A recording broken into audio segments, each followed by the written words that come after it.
I have 3 Dolly Parton mugs. My guest today is Marianne Worthington, whose latest book is a collection of poems called The Girl Singer. Congratulations on the book and all the good press you're getting. I know, it's wonderful. It's amazing. It's astonishing. It's a book of poems. It's divided into 3 sections. So the first part is about women in early country music and some of my personal heroes in music. And then the second part has more to do with family. And then the last part has to do with kind of the landscape where I live now and the landscape where I grew up. It's about place, and it's about music, and it's about family. And all of those themes, I think, are tied together by strong women who would never, ever call themselves feminists, like my grandmothers, for instance, who didn't know that word. And so I think that sort of ties it all together, that idea of independence and resilience and strength and getting by on your own, you know. That all comes through too. All of it is tied together, like you're saying, by these women who were so strong and are so strong. Some of these women still wouldn't call themselves feminists, and yet they're living it out. I picked this quote up from Doug Van Gundy, the poet, who he said a lot of good things, but the part that I like so much is he said that this is history and hymnal, which I thought was such a good description, right? Because there is that voice, there is that song. I wondered if you would talk about voice or voices, and where do you get these voices and why do they matter? I'll talk about like what I call the girl singer poems in the first section. I got those because I spent some time as a fellow in the Appalachian Sound Archives at Berea College, where I could look at interviews with some of these women like Lily Mae Ledford and Cousin Emmy and read their letters and look at the publicity. And I was so struck by how strong they were, but how controlled they were by other people in their lives, particularly men who were their managers, etc. And so I wanted to give voice to that because they didn't always give voice to that themselves during their lifetime. And so I don't know, I mean, part of it's imagination, part of it is based on what I read about them and the interviews I saw with them, listening to their radio shows, etc. The other thing is that when you write poems in another voice and they're based on real people, historical figures, it's hard to find that voice because you want to put in all the details about their history. So sometimes the poems get all tied up in the history and relating the facts of their lives in their biographies. I think that's a real challenge in terms of voice. What I love so much is they're your sense of them. That it's the way that you receive them. I was wondering if you could choose one of these girl singers to hang out with. I mean, I suppose you've hung out with all of them, but if one could materialize today, who would you hang with? Although she's not in my book by name, part of the girl singer poem is based on her, and that is the living legend Jeannie Seely, who was and is a country music star and star of the Grand Ole Opry. She's still living. She was always a spitfire. I loved seeing her on television. The girl singer, the first few sentences of that poem are really based on something I saw and something I thought about her. You know, she had this song called Don't Touch Me. There's a TV clip, you can find it on YouTube, where there's a man introducing her and he's got his hands all over her, you know, and I think the only person that had a big voice was Cousin Emmy, and she was completely independent and wanted control over her own career. But the radio shows and the sponsors didn't want to have anything to do with her because she was loud about being an independent woman. And she drove a Cadillac and she had big diamond rings, and, you know, her family was her band. And so they didn't want to have much to do with her. If you go looking for her recordings, you'll find one. She never really got her due. I think we see the same thing in Dolly Parton, although people let Dolly have control over her career. But when she left the Porter Wagner show, you know, Porter tried to do everything he could to stop her, to say, you can't do this. You're my girl singer. Look at Dolly today. Yeah, definitely an exception, though. I was trying to imagine all the voices that we've never heard before people could be recorded, all of those early voices. It makes you think about that. You also write beautiful essays and memoirs. So in these poems do feel like they're a braid of things, and Memoir is in there. But at what point do you know that what you're working on is a poem or an essay or some other thing? I don't always know. And in fact, it's something that I struggle with all the time.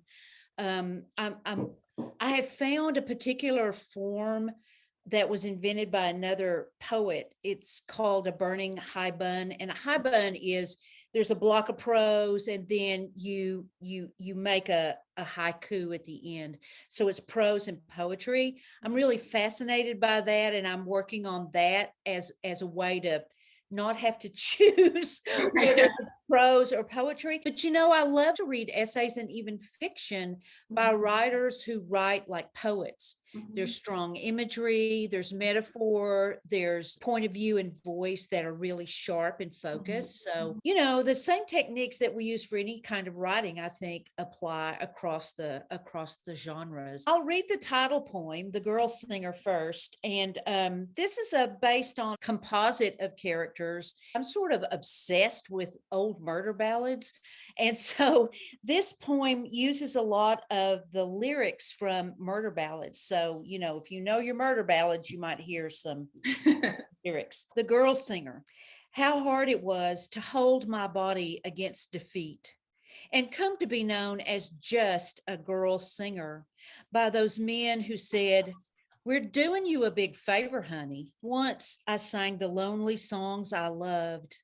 The A minor chord on my black Gibson hummed, lonesome as a grave.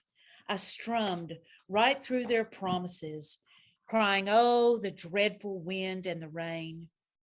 On stage, I was one notch below the gap-toothed hayseed in his checkered jacket and short pants, clowning around with me as his sidekick, and we'd laugh and laugh. I dug on your grave the better part of last night. Too sorrowful, they said. The bosses had heard enough about sick-hearted boys chasing aggravating beauties, poor orphan children dropping and dying in the snow. War was over, they said. Be old-fashioned, but not too much. How hard it was to fetch my voice for chirpier songs. Oh, the cuckoo, she never hollers cuckoo. I wore down. I mourned the women killed in all the murder ballads I knew. Bludgeoned, stabbed, drowned, floated downstream to the Miller's Cove. He made fiddle screws from her little finger bones. I had to quit singing our songs. Her clothes all wet and muddy, they laid her on a plank. Gorgeous. Thank you. I'll read one of my grandmother poems.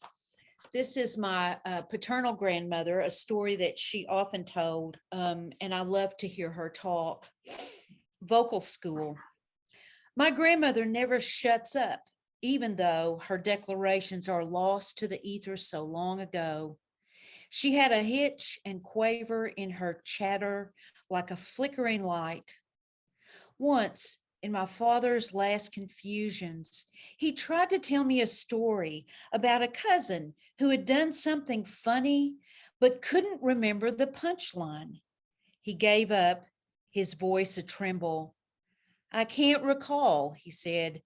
You'll have to get Pearl to tell it. I knew then he was lost, although he recalled his dead mother's name and held to the filament of her voice until his end. Often I dream her talking in the rooms of her roomy house, Pearl, paring red delicious apples in the kitchen and speaking of recitations they had to give in school. One time her classmate was unprepared for his turn, but stood up anyway to try and make his sentence. Earl Hunt were tall and gangly, he said. The unfitting verb made her laugh. Then she was sorry, her voice switching dim. That boy got the belt and sent to stand in the corner. I turned my face to the wall like that boy in a cold schoolroom in East Tennessee. I recite the iridescence of her name in the dark, willing the pitch of her voice to channel my dreams. Let me read another one from my maternal grandparents' point of view. This one's called My Maternal People, and it came from one of your workshops where you ask us to read a section of Dorothy Allison's memoir, Two or Three Things I Know for Sure, where she's looking at pictures of her brother. Yes. And she says, in my mama's photos, they stare out directly, uncompromising. I thought them beautiful and frightening. My maternal people. My maternal people are short and stout, thick-waisted, with unshapely legs and ankles like blocks. In a silent home movie, the camera pans around the circle of women sitting in lawn chairs in the yard. They wear dresses, short-sleeved shirt waists with matching fabric belts that sit right under their ample bosoms. Their bellies round out softly like rising dough. My maternal people never wore shorts or pants. Some don aprons because they must move in and out of the hot kitchen, bringing food to men or to children who are in other circles. When they talk, my maternal people wave their heavy arms loudly, hefty punctuations signaling a punchline. Their hands are veined arrows, always pointing the right way. That's so good. So good. Except for the dresses, I'm one of your maternal people for sure.